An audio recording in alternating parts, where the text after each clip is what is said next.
Imagine, if you will, being on your deathbed and standing around your bed, the ideas that you never acted on, looking at you with large, angry eyes, saying, we came to you, and only you could have given us life. And now we must die with you forever. What dreams, what talents, what greatness that you showed up to bring, that you allowed fear or procrastination to hold you back. Put off for tomorrow that you don't mind dying in you today, because tomorrow's not promised. I'm not going to leave anything on the table. Most of us take our talents, our abilities, our skills to the graveyard. Rob the cemetery of your ideas. I refuse to die an unlived life. Don't worry about the odds. You survived 1 out of 40 million sperms. You beat those odds, you can win anything. What is it that you have within you? Dexter Yeager said, when the dream is big enough, the odds don't matter. You just have to keep your mind on your course. Those winds may blow fast and furious, but if you know your path, they will help push you toward the dreams that you have already decided you're going after. I will fail my way to success. 85% of people allow their fear of failure to outweigh their desire to succeed. One of the things you gotta understand, my friend, is that you're supposed to fail. Because failure is a wonderful teacher. It's the only way to learn. Most people go so far in life and then they pause. Especially when they get some hits, especially if they have an illness, especially if they lose something. Every time you fail, it means to me that you're doing something. Go out there and fail.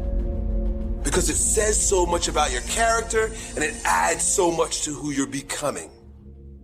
I had a talk show once, and highest rated, fastest canceled talk show in the history of television.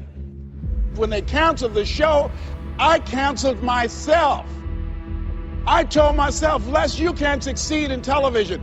I went back to my comfort zone. I parked for 10 years. Do you hear me? Michael Jordan, the greatest basketball player in the world, he took 946 game-winning shots.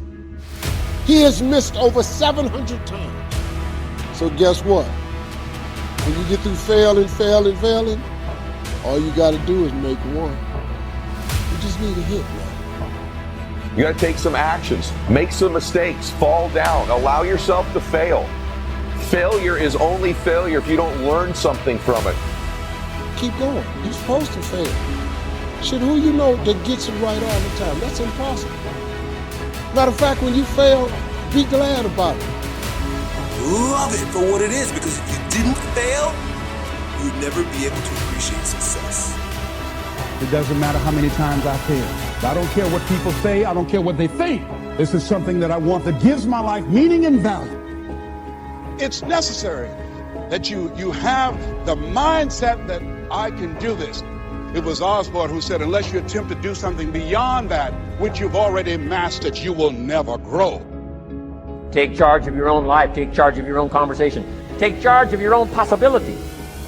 If you didn't get a good job, you have to create a good job and be creative. You must realize that we were created by a creator. And if our creator is a creator, then I have to be creative. You know, enjoy your teens, enjoy your 20s. There's no reason to get so worried about being successful now. That is the most ridiculous advice. There's no reason, simply because of your age, that you should not be after it, that you can't be hustling. Do you know how much time you have left? Do it now. Take action now. If you've got the desire to win, if you want to make your dreams come true, your age is irrelevant. It's a form of ageism to tell a young person, just be patient. And frankly, the sooner you get going, the sooner you're going to get there and enjoy your life. So it's really about you being in the state where you execute. It's like I always tell people, knowledge is not power, it's total BS. Knowledge is potential power. Execution trumps knowledge every day of the week, and so my life is how you get yourself to execute. So please don't listen to those people. Steve Jobs was in his 20s and teens when he started. Why is it that you can't start young? The list of billionaires in the country gets younger every single year, as do the millionaires. You want to know why? Your phone, your iPad, social media allows people at any age to win. Now that we can get rid of that myth, what should I be working on? First thing is this. Begin the process of setting goals early. Begin to work on personal development. Read some books that you can begin to read around your school books or in the summertime on personal development, on personal growth. Begin to feed yourself these great books early in your life. Join the 5%. Walk away from the 95%. Find out what poor people read and don't read it. Lend a helping hand, but don't fall into their poor philosophical scenario. Don't use the excuses they use. It's called the language of the poor. Switch ideas.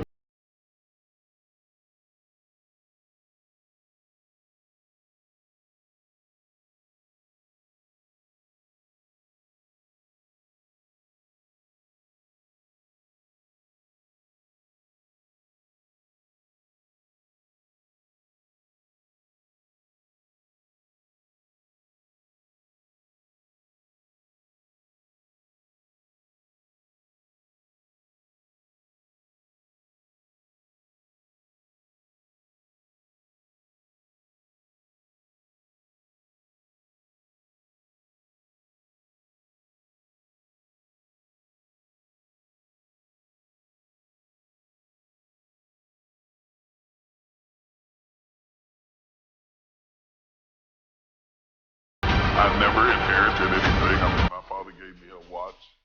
My parents weren't so much into what they left to you, but they were masterful at what they left in you. You have to decide that you want to lead. Being a leader, it's not being one of the guys. It's not being part of the pack. It's being different than other people. It's learning early in life that other people's approval, your buddies liking everything you do and believing in everything you do, is not going to get you where you want in life. And when you're young, you're going to take criticism for it. For not drinking with everybody or smoking weed with everybody. These are not the practices of people that win. You step out and you be proud of the fact that you're different. Through the adversity that our strength is developed. If everything went the way you wanted it to go, you wouldn't have anything to exercise by. It's a gymnasium of life where you get to work out the resistance. You find out things about yourself that you didn't know. I'm stronger than I thought I was. I'm tougher than what I thought I was. I'm more resilient than I thought I was. And that self-respect stops you from being at the mercy of other people to validate you, to make you feel good about who you are. Self-confidence is the process of keeping the promises that you make to yourself. Deliver on the promise you make to yourself, not what you promise your parents, what you promise you. You begin to build a reputation with yourself that you can trust you. That's self-confidence. Keep the promises you make to yourself. The next part, self-worth, means I deserve this. I deserve to win. I deserve to be different. I want you picturing your life. I live oceanfront here. When I was a little boy, I used to walk on this beach and say, someday we're going to live there. I started thinking big. Just like you can if you think those big thoughts. Ultimately, if you don't take control about what you think about, the rest of the world is going to dictate to you who you turn out to be. Don't allow negative people in your circle. Make sure you're hanging around positive and growth-oriented people who also want to make their dreams come true. So what is it that you love? Is it sport? Is it music? Is it business? Is it your ability to speak? Your passion? Your programming skills? Maybe it's just hard work, but what are you gifted with? And begin to leverage those gifts and talents towards your goals and dreams.